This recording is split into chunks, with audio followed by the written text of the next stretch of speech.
നമസ്കാരം. അന്താരാഷ്ട്ര ക്രിമിനൽ കോടതിയിൽ നിന്നും കഴിഞ്ഞ ദിവസം ഒരു വിധി പുറത്തു വന്നു. ഇസ്രായേൽ പ്രധാനമന്ത്രി ബെന്യാമിൻ നെതന്യാഹുവിനെയും അതോടൊപ്പം തന്നെ പ്രതിരോധ മന്ത്രി യോവ് ഗാലന്റിനെയും അറസ്റ്റ് ചെയ്യണമെന്നാണ് ഇൻ്റർനാഷണൽ ക്രിമിനൽ കോടതി ഇപ്പോൾ ഉത്തരവിട്ടിരിക്കുന്നത്. 124ഓളം രാജ്യങ്ങളെ പ്രതിനിധീകരിക്കുന്ന ഒരു അന്താരാഷ്ട്ര കോടതി. ആ കോടതി വിധിയുടെ പിന്നിൽ കരീം ഖാൻ എന്ന ഒരു പ്രോസിക്യൂട്ടറാണ്.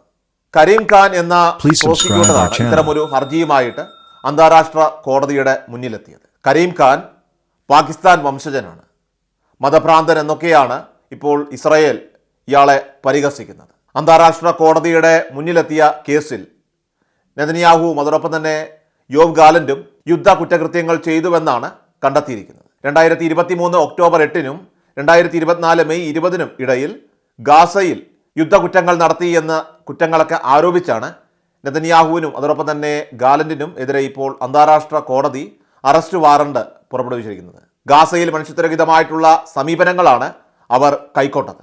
നിരവധി നിരപരാധികളെ അവർ കൊന്നൊടുക്കി ജനത്തെ പട്ടിണിക്കിട്ട ഒരു യുദ്ധമാണ് അവിടെ നടത്തിയത്. അതുകൊണ്ട് തന്നെ അറസ്റ്റ് ചെയ്ത് അവരെ നിയമ നടപടികൾക്ക് വിധേയമാക്കുമെന്നാണ് അന്താരാഷ്ട്ര കോടതി ഒരു വശത്ത് ഇപ്പോൾ പ്രഖ്യാപിച്ചിരിക്കുന്നത്. എന്നാൽ മറുവശത്താകട്ടെ ആശങ്ക ഉണർത്തുന്ന ഒട്ടനവധി കാര്യങ്ങളുമുണ്ട്. 124 രാജ്യങ്ങൾക്ക് ഈ അന്താരാഷ്ട്ര കോടതിയുടെ വിധി നടപ്പിലാക്കാനുള്ള ഉത്തരവാദിത്വവുമുണ്ട്. അതിൽ തന്നെ ചില രാജ്യങ്ങൾ തങ്ങളുടെ നിലപാട് ഇതിനോടകം തന്നെ ഇപ്പോൾ വ്യക്തമാക്കി കഴിഞ്ഞു. നെതർലൻഡ്സ് തങ്ങളുടെ മണ്ണിൽ നെതന്യാഹുവോ അല്ലെങ്കിൽ യോവ് ഗാലന്റോ കാലുകുത്തിയാൽ അവർ അറസ്റ്റ് ചെയ്യുമെന്നാണ് ഇപ്പോൾ പ്രഖ്യാപിച്ചു കഴിഞ്ഞിരിക്കുന്നത്. എന്നാൽ അന്താരാഷ്ട്ര ക്രിമിനൽ കോടതിയിൽ അംഗത്വം എടുക്കാത്ത അമേരിക്കയാകട്ടെ ശക്തമായിട്ടുള്ള നിലപാടാണ് ഇപ്പോൾ സ്വീകരിച്ചിരിക്കുന്നത്. ഈ വിചിത്ര വിധി തങ്ങൾ തള്ളിക്കളയുന്നുവെന്നാണ് അമേരിക്കയുടെ നിലപാട്. കാരണം ഇസ്രായേലിനെ സംബന്ധിച്ച് അവരുടെ പരമാധികാര രാഷ്ട്രത്തെ സംരക്ഷിക്കാനുള്ള ഉത്തരവാദിത്വമുള്ള ഒരു രാഷ്ട്ര തലവനാണ് നെതന്യാഹു എന്നും ഈ വിധി അത് പരമപുച്ഛത്തോടെ അവഗണിക്കുന്നുവെന്നാണ് ഇപ്പോൾ അമേരിക്ക വ്യക്തമാക്കിയിരിക്കുന്നത്. എന്നാൽ അന്താരാഷ്ട്ര ക്രിമിനൽ കോടതിയിൽ പങ്കാളിത്തമില്ലാത്ത ഇന്ത്യയും ചൈനയും റഷ്യയും ഒന്നും തന്നെ തങ്ങളുടെ നിലപാട് ഇതുവരെ വ്യക്തമാക്കിയിട്ടില്ല. എന്നാൽ തൊട്ടപ്പുറത്ത് ഹമാസ് ഈ ഒരു വിധി അത് വലിയ ആഘോഷപൂർവ്വം ഇപ്പോൾ ഏറ്റെടുത്തു കഴിഞ്ഞു. എന്നാൽ അന്താരാഷ്ട്ര ക്രിമിനൽ കോടതിയിലെ ജഡ്ജിമാർ ഇസ്രായേൽ പ്രധാനമന്ത്രിക്കും അതോടൊപ്പം തന്നെ മുൻ പ്രതിരോധ മന്ത്രിക്കും ഹമാസിൻ്റെ സൈനിക മേധാവിക്കുമെതിരെ ഈ 3 പേർക്കെതിരെയാണ് അറസ്റ്റ് വാറണ്ട് പുറപ്പെടുവിച്ചിരിക്കുന്നത്. ഹമാസ് നേതാവ് മുഹമ്മദ് ദെയ്ഫിനെതിരെയും കോടതിയുടെ വാറണ്ട് ഉണ്ടെങ്കിലും ഇയാളെ കൊലപ്പെടുത്തിയതായിട്ടാണ് ഇസ്രായേൽ ഇപ്പോൾ അവകാശപ്പെടുന്നത്. ഇസ്രായേലും ഹമാസും തമ്മിലുള്ള യുദ്ധത്തിൽ യുദ്ധകുറ്റങ്ങൾക്കും മനുഷ്യരാശിക്കെതിരായിട്ടുള്ള കുറ്റകൃത്യങ്ങൾക്കും ഈ 3 പേർ ക്രിമിനൽ ഉത്തരവാദിത്വം വഹിച്ചു വന്നതിന് ന്യായമായിട്ടുള്ള കാരണങ്ങളുണ്ടെന്നാണ് അന്താരാഷ്ട്ര കോടതിയിലെ ജഡ്ജിമാർ കണ്ടെത്തിയിരിക്കുന്നത്. എന്നാൽ ഈ ആരോപണങ്ങളെ ഇസ്രായേലും ഹമാസും നിഷേധിച്ചെങ്കിലും കോടതി അത് മുഖവിലക്കെടുത്തില്ല. ഗാസയിൽ ഇസ്രായേൽ നടത്തിയ സൈനിക നടപടിയിൽ 45,000-ഓളം ഫലസ്തീനികളാണ് കൊല്ലപ്പെട്ടിരിക്കുന്നത്. ഇസ്രായേൽ പ്രതിരോധ മന്ത്രി സ്ഥാനത്ത് നിന്ന് യോവ് ഗാലന്റിനെ ഈ അടുത്തിടെയാണ് നെതന്യാഹു പുറത്താക്കിയത്. എങ്കിലും അതൊന്നും തന്നെ അദ്ദേഹത്തിനെതിരായിട്ടുള്ള ഈ കോടതി നടപടിയെ സ്വാധീനിച്ചിട്ടുമില്ല. തൻ്റെ വിശ്വാസ്യതയ്ക്ക് കോട്ടം തട്ടിയെന്നാണ് നെതന്യാഹു സമ്മതിക്കുന്നത്. നിലവിലെ വിദേശകാര്യമന്ത്രിയായിട്ടുള്ള കാറ്റ്സ് ആണ് ഇപ്പോൾ പുതിയ പ്രതിരോധ മന്ത്രി. യോവ് ഗാലന്റിനെ സംബന്ധിച്ച് നിരവധി വീഴ്ചകൾ അദ്ദേഹത്തിന് സംഭവിച്ചെന്നും ഗാസയിലെയും ലെബനനിലെയും യുദ്ധങ്ങൾ കൈകാര്യം ചെയ്യുന്നത് സംബന്ധിച്ച് താനും ഗാലന്റും തമ്മിൽ അഭിപ്രായ വ്യത്യാസങ്ങൾ ഉണ്ടായിട്ടുണ്ടെന്നും നെതന്യാഹു തന്നെ തുറന്നു പറഞ്ഞിരുന്നു. എന്നാൽ ഇസ്രായേലിൻ്റെ സുരക്ഷയ്ക്കായിട്ട് താൻ നിലകൊള്ളുമെന്നും അതാണ് തൻ്റെ ജീവിത ദൗത്യമെന്നുമാണ് ഇപ്പോൾ യോവ് ഗാലന്റ് എക്സിലൂടെ പ്രതികരിച്ചിരിക്കുന്നത്. ഏറെ നാളുകളായിട്ട് തന്നെ നെതന്യാഹുവും യോവ് ഗാലന്റും തമ്മിൽ അസ്വാരസ്യങ്ങൾ ഉടലെടുത്തിരുന്നു. ഗാസയ്ക്ക് പിന്നാലെ ലെബനനിലും കൂട്ടക്കുരുതി ശക്തമായി തുടരുന്നതിനിടെ നെതന്യാഹുവിന് മുന്നറിയിപ്പുമായിട്ട് യോവ് ഗാലന്റ് അയച്ച കത്ത് പുറത്തു വന്നിരുന്നു. ഇസ്രായേലിൻ്റെ യുദ്ധതന്ത്രങ്ങൾക്ക് വ്യക്തമായ ദിശയില്ലെന്നും ലക്ഷ്യങ്ങൾ അതെല്ലാം തന്നെ പുതുക്കി നിശ്ചയിക്കണമെന്നായിരുന്നു ആ രഹസ്യ കത്തിൽ പ്രതിപാദിച്ചിരുന്നത്. എന്നാൽ ആ കത്ത് ചോർന്നത് നെതന്യാഹുവിന് വലിയ മാനക്കേടുണ്ടാക്കി. ചാനൽ 13 പുറത്തുവിട്ട കത്തിലെ വിവരങ്ങൾക്ക് വലിയ വാർത്താ പ്രാധാന്യവും കഴിഞ്ഞ ദിവസങ്ങളിൽ ലഭിച്ചിരുന്നു. ഇറാനിൽ വ്യോമാക്രമണം നടത്തുന്നതിന് മണിക്കൂറുകൾക്ക് മുൻപാണ് നെതന്യാഹുവിനും അതോടൊപ്പം തന്നെ സുരക്ഷാ മന്ത്രിസഭയ്ക്കും ഗാലന്റ് രഹസ്യ കത്ത് അയച്ചത്.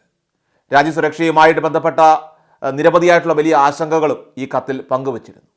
ഇസ്രായേലിനുള്ള ഭീഷണികൾ വർദ്ധിക്കുകയാണ്, യുദ്ധലക്ഷ്യങ്ങൾക്ക് വേഗതയില്ല, ഇത് മന്ത്രിസഭാ യോഗങ്ങൾ തീരുമാനങ്ങൾ പോലും പാളുന്നതിന് കാരണമാകുമെന്നും ഗാലന്റ് കത്തിൽ കൃത്യമായി ചൂണ്ടിക്കാട്ടിയിരുന്നു. യുദ്ധത്തിൽ വ്യക്തമായിട്ടുള്ള തീരുമാനങ്ങളും പുതുക്കിയ ലക്ഷ്യങ്ങളും നിർണ്ണയിക്കാതെ ഇനി മുന്നോട്ട് പോകുന്നത് തീർച്ചയായിട്ടും സൈനിക നടപടിയെയും അതോടൊപ്പം തന്നെ മന്ത്രിസഭാ തീരുമാനങ്ങളെയും ബാധിക്കുന്നുണ്ടെന്നും പ്രത്യേകിച്ചും ഇറാനുമായി മൂർച്ഛിക്കുന്ന സംഘർഷാവസ്ഥ അത് ബഹുതലങ്ങളിൽ നിന്നുള്ള യുദ്ധലക്ഷ്യങ്ങളുടെ പുനഃപരിശോധന ആവശ്യപ്പെടുന്നുണ്ടെന്നും ഗാലന്റ് സൂചിപ്പിച്ചിരുന്നു. ഗാസയിൽ ഭീഷണികളില്ലാത്ത സാഹചര്യം സൃഷ്ടിക്കുകയും അതോടൊപ്പം തന്നെ ഭീകരവാദികളുടെ വളർച്ച നിർത്തലാക്കുകയും വേണമെന്ന് കത്തിലുണ്ട്. എന്നാൽ ബന്ദികളുടെയും അടക്കം സുരക്ഷിതമാക്കണം. ഹമാസിന് ബദലായിട്ട് ഒരു സിവിലിയൻ സർക്കാർ മാതൃക വളർത്തിക്കൊണ്ടുവരണമെന്നും ഗാലന്റ് നിർദ്ദേശിച്ചിരുന്നു. ലെബനൻ അതിർത്തിയിൽ സുരക്ഷ ഉറപ്പാക്കി ജനത്തെ താമസ സ്ഥലങ്ങളിലേക്ക് തിരികെ കൊണ്ടുവരണം. അതോടൊപ്പം തന്നെ ഇറാൻ സംഘർഷം അത് കൂടുതൽ രൂക്ഷമാക്കാതിരിക്കാനായിട്ട് ശക്തമായിട്ടുള്ള പ്രതിരോധം തുടരണം. വെസ്റ്റ് ബാങ്കിൽ ഭീകരവിരുദ്ധ പ്രവർത്തനങ്ങളിലൂടെ അക്രമ സാധ്യതകൾ അടിച്ചമർത്തണമെന്നും ഗാലന്റ് കത്തിൽ വ്യക്തമാക്കിയിരുന്നു. എന്നാൽ സത്യത്തിൽ ഈ യാഥാർത്ഥ്യങ്ങളെല്ലാം തന്നെ നെതന്യാഹുവിനെ തെല്ലൊന്നുമല്ല ചുടിപ്പിച്ചത്. ഓരോ യുദ്ധ സാഹചര്യങ്ങളും വ്യത്യസ്ത യുദ്ധതന്ത്രങ്ങളാണ് സ്വീകരിക്കേണ്ടതെന്ന ഗാലന്റ് നൽകിയ ആ ഉപദേശം നെതന്യാഹു ചെവിക്കൊണ്ടിരുന്നില്ല. അങ്ങനെ ഐക്യരാഷ്ട്രസഭയ്ക്ക് ഒരു പുല്ലുവില പോലും കൽപ്പിക്കാത്ത ഇസ്രയേൽ അന്താരാഷ്ട്ര ക്രിമിനൽ കോടതിക്കെതിരെ എന്ത് നിലപാട് സ്വീകരിക്കുമെന്നതാണ് ഇപ്പോൾ ലോകരാഷ്ട്രങ്ങളെല്ലാം തന്നെ ഉറ്റുനോക്കുന്നത്. യുദ്ധതലവന്മാരെയും രാഷ്ട്രതലവന്മാരെയും ഒരുപോലെ വിചാരണ ചെയ്യുന്ന ലോകത്തിലെ ഏറ്റവും ഉയർന്ന ക്രിമിനൽ കോടതിയാണ് അന്താരാഷ്ട്ര ക്രിമിനൽ കോടതി. എന്നാൽ അമേരിക്ക ഉൾപ്പെടെയുള്ള നിരവധി വമ്പൻ രാജ്യങ്ങൾ അന്താരാഷ്ട്ര ക്രിമിനൽ കോടതിയെ അംഗീകരിക്കുന്നില്ല. 1998 ഒരു ഉടമ്പടി പ്രകാരമാണ് അന്താരാഷ്ട്ര ക്രിമിനൽ കോടതി നിലവിൽ വന്നത്. 120-ലേറെ രാജ്യങ്ങൾ ഇതിൽ അംഗങ്ങളാണ്. കോടതി രൂപീകരിക്കപ്പെട്ട അന്ന് മുതൽ അമേരിക്ക ഉയർത്തുന്നത് വലിയ രീതിയിലുള്ള വിമർശനങ്ങളാണ്. അമേരിക്കൻ പൗരന്മാരെ പ്രോസിക്യൂട്ട് ചെയ്യാൻ ട്രൈബ്യൂണലിനെ ഉപയോഗിക്കുന്നത് തടയാൻ ശ്രമിച്ചുകൊണ്ട് അംഗത്വത്തിൽ നിന്ന് അമേരിക്ക വിട്ടുനിന്നു. അന്താരാഷ്ട്ര ക്രിമിനൽ കോടതി വ്യവസ്ഥിതിയിൽ അംഗങ്ങളായിട്ടുള്ള 120-ലേറെ രാജ്യങ്ങൾ അറസ്റ്റ് വാറണ്ട് പുറപ്പെടുവിച്ചിരിക്കുന്ന ഒരാൾ അവരുടെ മണ്ണിൽ കാലുകുത്തിയാൽ അവരെ അറസ്റ്റ് ചെയ്യണമെന്നതാണ് അന്താരാഷ്ട്ര കോടതി നിയമത്തിൽ പറയുന്നത്. എന്നാൽ ചൈന, ഇന്ത്യ, റഷ്യ, ഇസ്രയേൽ എന്നിവ ഉൾപ്പെടുന്ന ശക്തമായിട്ടുള്ള രാജ്യങ്ങൾ ഈ അന്താരാഷ്ട്ര കോടതിയുടെ പരിധിയിൽ വരുന്നില്ല. അതുകൊണ്ട് തന്നെ അന്താരാഷ്ട്ര കോടതിയുടെ പരിധിയിൽ വരുന്ന 120-ലേറെ രാജ്യങ്ങളിലേക്ക് ഇനി നെതന്യാഹുവിനും അതോടൊപ്പം തന്നെ യോവ് ഗാലന്റിനും യാത്ര ചെയ്യാനും സാധിക്കുകയില്ല. കാരണം ആ രാജ്യങ്ങളിൽ അവർ കാലുകുത്തിയാൽ അറസ്റ്റ് ചെയ്യണമെന്നതാണ് നിയമം. എന്നാൽ അന്താരാഷ്ട്ര ക്രിമിനൽ കോടതി വ്യവസ്ഥിതിയിൽ അംഗങ്ങളല്ലാത്ത രാജ്യങ്ങളുടെ പൗരന്മാരുടെ മേൽ അന്താരാഷ്ട്ര കോടതി അതിൻ്റെ അധികാരം പ്രയോഗിക്കരുതെന്ന് മുൻപ് അമേരിക്ക വ്യക്തമാക്കിയിട്ടുണ്ട്. എന്നാൽ ഇപ്പോൾ നെതന്യാഹുവിനും അതോടൊപ്പം തന്നെ യോവ് ഗാലന്റിനുമെതിരെ അറസ്റ്റ് വാറണ്ട് പുറപ്പെടുവിച്ചതിന് തൊട്ട് പിന്നാലെ അമേരിക്ക ശക്തമായ രീതിയിലുള്ള പ്രതികരണങ്ങളാണ് ഇപ്പോൾ നടത്തിയിരിക്കുന്നത്. ഇസ്രയേലിന് ഈ വിഷയവുമായി ബന്ധപ്പെട്ട പരിപൂർണ പിന്തുണ നൽകുമെന്നും ഇത്തരമൊരു ഉത്തരവ് പുറത്തിറക്കാൻ അന്താരാഷ്ട്ര ക്രിമിനൽ കോടതിക്ക് അധികാരമില്ലെന്നും അമേരിക്ക നിലപാട് വ്യക്തമാക്കി. മുതിർന്ന ഇസ്രയേലി ഉദ്യോഗസ്ഥർക്ക് അറസ്റ്റ് വാറണ്ട് പുറപ്പെടുവിക്കാനുള്ള കോടതിയുടെ തീരുമാനം അമേരിക്ക തള്ളിക്കളയുന്നുവെന്നാണ് പ്രതികരിച്ചിരിക്കുന്നത്. എന്നാൽ ഈ കോടതി വിധിയെ പുച്ഛിച്ചുകൊണ്ടാണ് ഇസ്രായേൽ പ്രധാനമന്ത്രി ബെന്യാമിൻ നെതന്യാഹു രംഗത്തെത്തിയത്. അന്താരാഷ്ട്ര ക്രിമിനൽ കോടതിയുടെ അറസ്റ്റ് വാറണ്ടിൽ കലി പൂണ്ടു നിൽക്കുകയാണ് ഇപ്പോൾ ഇസ്രായേൽ. ഈ സാഹചര്യത്തിൽ ആക്രമണങ്ങളൊക്കെ തന്നെ കൂടുതൽ കടുപ്പിച്ചിരിക്കുകയാണ് ഇസ്രായേൽ സൈന്യം. ഇന്നലെ നടത്തിയത് സമാനതകളില്ലാത്ത രീതിയിലുള്ള ആക്രമണങ്ങളാണ്. ഇന്നലെ ലെബനനിൽ ഇസ്രായേൽ നടത്തിയ ആക്രമണത്തിൽ 47ഓളം ആളുകൾ കൊല്ലപ്പെട്ടു. ഒരു മാസത്തിനിടെ ലെബനനിൽ നടന്നത് 3583 മരണങ്ങളാണ്. ഇന്നലെ ഇസ്രായേൽ വ്യോമാക്രമണത്തിൽ ഗാസയിലെ മരണം തന്നെ ഏതാണ്ട് 66 ആയതായിട്ടാണ് റിപ്പോർട്ടുകൾ പുറത്തു വരുന്നത്.